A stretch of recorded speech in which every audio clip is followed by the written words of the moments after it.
এই যে গায়েস আমরা এখন চলে এসেছি মাঠে পিকনিক করব। এই যে আমাদের হাঁসের মাংস আপনারা দেখতেই পাচ্ছেন, চিনি হাঁস। আমরা চলে এসেছি অনেক দূর, আমার পিছনেই ইন্ডিয়া, একটু পরে দেখতে পাবেন। আমরা এই মাঠে চলে আসলাম, এইদিকে পুকুর, এদিকে মাঠ। এই যে আমাদের সজীব ভাই, সবাই কিন্তু কাজে ব্যস্ত, সবাই কাজ নিয়ে ব্যস্ত। পিকনিকের মজাটাই আসলে এইরকমই, সবাই কাজে ব্যস্ত থাকাটাই ভালো। তো আমরা এখন রান্না বান্না করবো। রান্না বান্না করার পরে কিন্তু আমরা আরো কিছু দেখাবো আপনাদের মাঝে। আমরা এখন রান্নাটা শেষ করব, আসলে রান্নাটা সেরে নিই।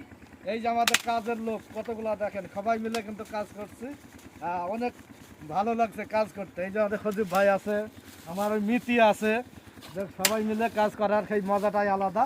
আর আমার সামনেই কিছু কিন্তু ইন্ডিয়া, এই যে পুকুরটা দেখতে পাচ্ছেন, পুকুর দেখাও ঘিরে। আচ্ছা, ওকে, আরে সিঙ্গাড়া পেয়েছে।